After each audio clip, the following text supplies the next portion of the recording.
여러분 안녕하십니까? 포항 MBC 뉴스입니다. 포항공항과 서울 김포공항을 잇는 항공편이 저조한 탑승률을 극복하지 못하고 사라지게 됐습니다.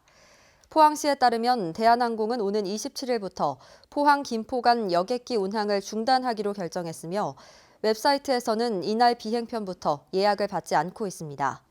포항시가 보조금 추가 지원을 약속하며 노선을 유지하려 했지만 무의에 그쳤고 포항 김포 노선 운항 중단으로 포항공항에는 하루 한 번 운항하는 포항 제주 노선만 남게 됐습니다. 전찬걸 울진군수는 태풍 미탁 피해액은 540억 원으로 조사됐지만 항구적인 복구비는 2,700억 원이 넘는다며 국비 확보에 최선을 다하겠다고 밝혔습니다. 전 군수는 오늘 군청에서 기자회견을 갖고 특히 용량이 적고 낡은 배수펌프장 시설 개량에 818억 원이 필요하다고 강조했습니다. 또 특별재난지역으로 선정됐지만 사유재산에 대한 보상 규정은 부족하다며 주민들이 직간접적인 지원을 받을 수 있도록 최선을 다하겠다고 밝혔습니다. 경상북도는 제18호 태풍 미탁 피해로 어려움을 겪고 있는 도내 중소기업에 300억 원 규모의 긴급 경영안정자금을 지원합니다. 경영안정자금은 기업당 최대 5억 원까지 지원하고 해당 기업에는 1년간 대출이자의 3%를 도에서 지원하게 됩니다. 접수기간은 오는 28일부터 12월 13일까지고 관할 읍면동에서 발급한 재해 확인증을 지참해 해당 시군청 담당 부서에 신청하면 됩니다. 경주시의회는 오늘 제246회 임시회를 열고 경주시 상품권 발행 조례안과 소상공인 특례보증 지원 동의안 등 25건의 안건을 처리하고 폐회했습니다. 본회의에 앞서 한영태 의원은 5분 발언을 통해 최근 위촉된 시민감사관 중 일부 위원의 경우 각종 범법 사실이 확인됐는데도 경주시가 임명을 강행했다며 시정 조치를 요구했습니다.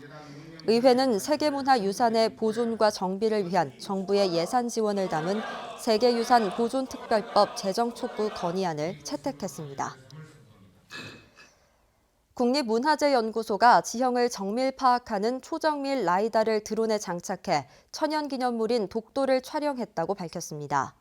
라이다는 근적외선 레이저를 이용해 대상물의 형상 등 물리적 특성을 측정하는 첨단 장비로 지도를 제작하거나 광범위한 지역을 탐사하는 데 이용하는 신기술입니다.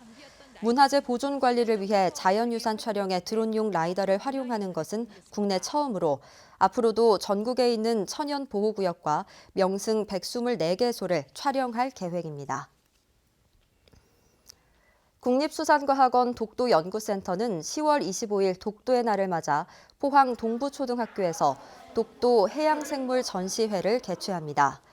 이번 전시회에는 독도의 수중 생태계를 구성하는 60여 종의 해양생물 사진과 실제 독도 바닷속을 체험할 수 있는 가상현실 체험까지 다양한 볼거리와 즐길거리를 준비했습니다.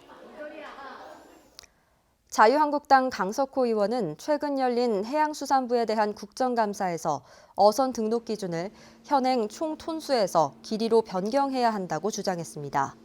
강 의원은 현행 총 톤수 기준의 어선 등록제가 어선의 안전과 복지 공간 확보에 제약으로 작용해 구인난과 승선 기피 현상이 발생하고 있고 불법적인 어선 개조도 이뤄지고 있다고 지적했습니다.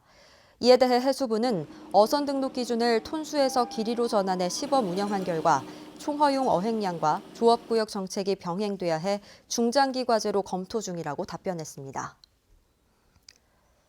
경상북도 대표단이 오는 27일부터 6박 9일간 나이지리아와 남아프리카 공화국, 아랍에미레이트를 방문합니다.